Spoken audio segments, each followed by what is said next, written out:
Envelhecer é um processo natural que envolve mudanças físicas, cognitivas e emocionais ao longo do tempo. E a saúde e o bem-estar são essenciais para a construção de uma sociedade mais inclusiva e cuidadosa.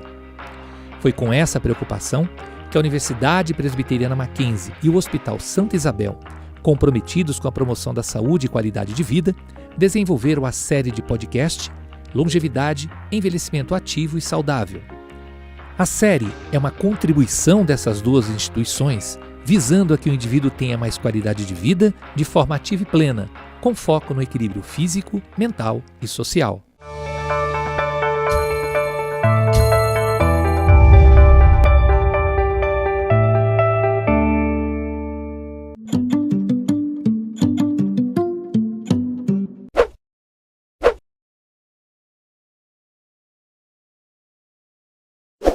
Fator importante, o senhor citou a questão do sono, né? E com o tempo a gente vai acabando dormindo menos, ao ficar mais velho um pouco, a gente acaba dormindo menos por exemplo, eu e muitas outras pessoas, a gente sempre acorda cedo, então mesmo que você tenha tempo, você continua acordando cedo, né? Então, acordar às 5h30 não é necessariamente uma prova de vida, mas é uma dificuldade às vezes, mas você continua fazendo porque é o hábito, né? E para preencher esse tempo, você acaba usando melhor as ações e tal. E o que eu percebo é que muitas vezes o sono para os mais jovens acaba sendo um fator limitante. Se eles não dormirem uma quantidade de horas maiores, eles não conseguem processar o dia melhor. Enquanto que o pessoal acima de 30, 40 anos, 50 anos, como eles, talvez pelo hábito, eles já estão mais organizados nesse sentido, então parece que o dia tem um aproveitamento maior, a gente poderia dizer isso, doutor? Na verdade não é só o mais jovem, né? Em qualquer idade. A gente tem, por exemplo, primeiro assim, preciso entender que é durante o sono que a memória ela é consolidada. Então, o aprendizado é consolidado. É durante o sono que o cérebro está trabalhando no sentido de tentar eliminar aquela informação que ele é considerada desnecessária e aquela informação que é importante e precisa sair ali da memória mais de curto prazo e ser consolidada. Então, é importantíssimo manter uma qualidade de sono boa. E o que a gente vê? A gente vê tem muitas pessoas que já vão fazer uma segunda faculdade, né, um outro curso, um curso de línguas, e eles chegam no consultório dizendo, puxa, mas eu estou com dificuldade não estou conseguindo, não tenho memória, não estou conseguindo aprender, não estou indo mal. Quando eu fiz a primeira faculdade foi muito bem, agora eu não consigo.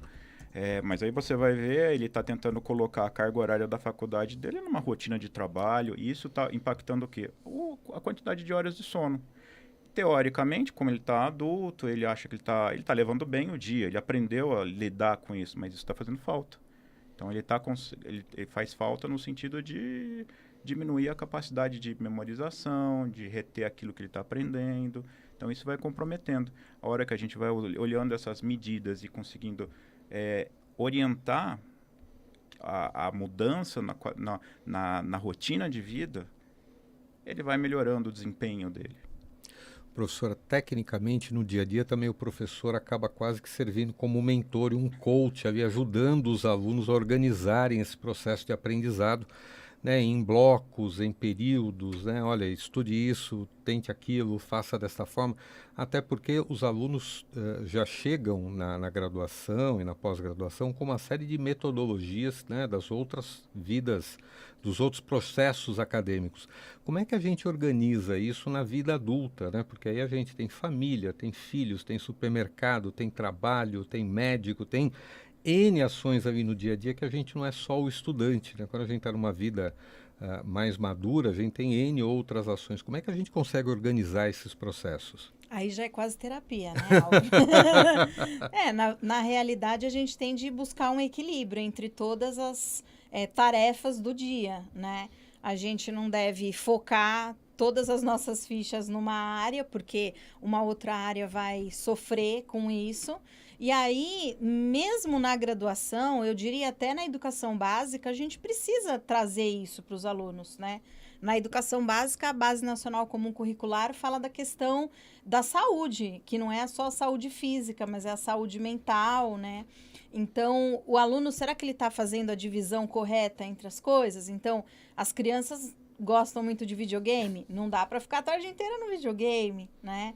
O aluno da graduação, ele gosta da balada. Não dá para ele ir numa balada na quinta se ele tem aula 7h30 na sexta. Então, a gente precisa já na formação inicial, seja na educação básica, seja na graduação, mostrar para ele, olha, você está conseguindo um equilíbrio agora? Porque depois você vai ter uma cobrança maior, inclusive, no ambiente de trabalho. E aí, em alguns momentos, você vai ter de fazer escolhas, né? Então, tá dormindo? Tá estudando? Tá trabalhando? Tá cuidando de si? Né? Tá tendo lazer? Tem de mostrar isso para o ser humano de maneira mais evidente, porque isso também se aprende, né? Então, se ninguém falar nada para uma criança, para um adolescente ou para um adulto jovem, muitas vezes ele não se liga nisso. Então, os professores também precisam pontuar essas questões. Doutor, uma última questão com relação ao uso de alguns medicamentos. Hoje nós temos aí vários medicamentos que normalmente são usados por os mais jovens para ajudar na atenção, para ajudar no processo de cognição e tal, mas isso meio que virou uma febre, né? Porque você consegue isso por outros caminhos na internet e tal. Então tem muitos adultos hoje que tomam determinadas medicações, muitos até sem prescrição médica, na ânsia de tentar melhorar o processo de aprendizagem, a cognição, para poder dar conta desse dia de pai, de marido, de filho, de professor, de aluno, enfim, de todos os papéis do dia.